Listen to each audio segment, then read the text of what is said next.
Some cities are remembered for their beauty, others for their conquests. But Babylon? Babylon is remembered for both and more. It was a city that claimed to bridge heaven and earth, only to crumble under the weight of its own ambition. From the heights of its hanging gardens to the depths of its infamy in religious texts, Babylon's story is one of wonder, intrigue, and tragedy. But what really happened to this city of legend? Stay with me, and let's uncover its secrets. Also, let's settle something right now. No, it wasn't aliens, and no, the Hanging Gardens weren't a fancy plant nursery. Before Babylon became the stuff of legends, it was simply a city on the Euphrates River. Its earliest mention comes from the time of Sargon of Akkad, around 2300 BCE. Back then, Babylon was a small, unremarkable port overshadowed by larger, more powerful city-states like Ur and Kish. Picture this. A river bustling with boats carrying grain and pottery, temples humming with chants to local gods, and the smell of fresh-baked bread wafting through the air. This was the Babylon of its early days, humble, yet full of potential. But Babylon's destiny was about to change. It just needed a leader who could see beyond its muddy streets and modest markets. That leader? Hammurabi. In 1792 BCE, Hammurabi became king. At first, his reign seemed unremarkable. He strengthened Babylon's walls, improved irrigation, and fostered trade. But Hammurabi wasn't content with mediocrity. He was playing the long game. While neighboring cities battled each other, Hammurabi quietly built alliances and an army. Then, like a master chess player, Hammurabi struck. He first defeated Larsa, a dominant power to the south, then turned his attention to other rivals, using a mix of diplomacy and brute force. By the end of his campaigns, Hammurabi had unified much of Mesopotamia under Babylonian rule. Babylon wasn't just a city anymore. It was the beating heart of an empire. One of Hammurabi's most enduring legacies is his code of laws. Imagine walking into Babylon's bustling streets and seeing a towering black stone pillar inscribed with over 280 laws. These weren't just random rules. They covered everything from trade disputes to family matters, with clear consequences for breaking them. Yes, some of the punishments were harsh. An eye for an eye isn't exactly subtle, but the code established order and fairness in a chaotic world. Think of it as the ancient version of the terms and conditions you never read, except these came with real consequences.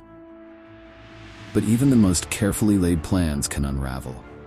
After Hammurabi's death, Babylon faced challenges that would test its resilience.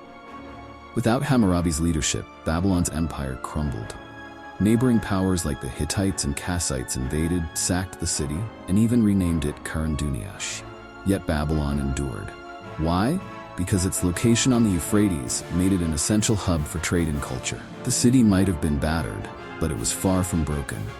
Centuries later, Babylon would rise again, this time under a king whose name would become synonymous with its glory, Nebuchadnezzar II.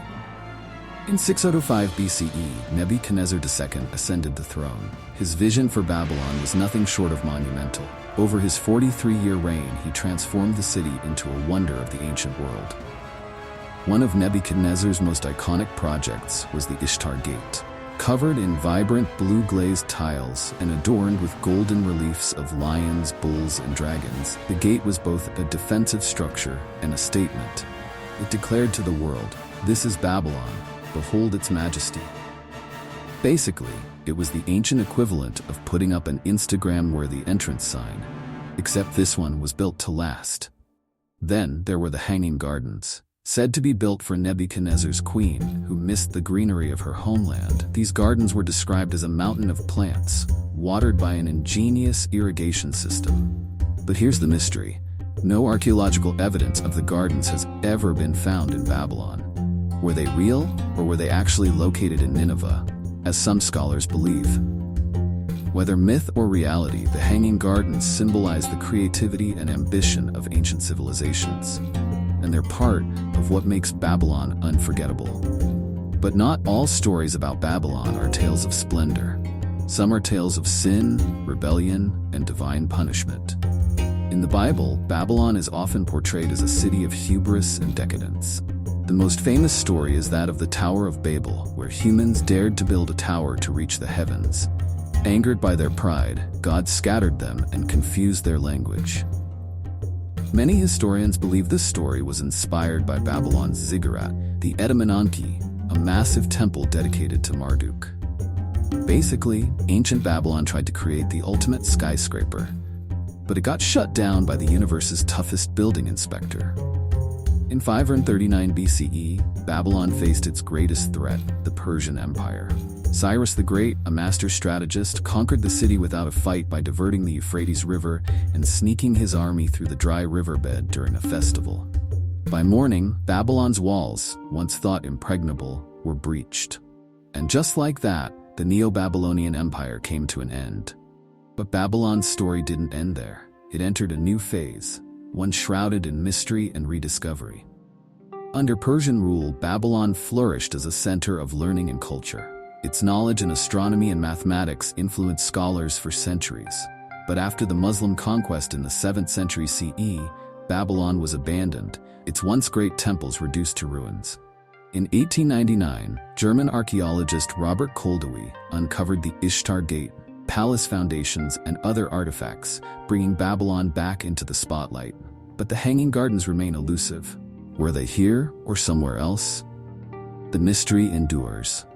Babylon is more than just a city. It's a symbol of human ambition, creativity, and resilience. Its rise and fall remind us that even the mightiest civilizations are fragile, but their stories can inspire for millennia. What do you think? Was Babylon a cautionary tale or a celebration of human ingenuity? Share your thoughts and don't forget to like, subscribe, and join me for more stories from the sands of history.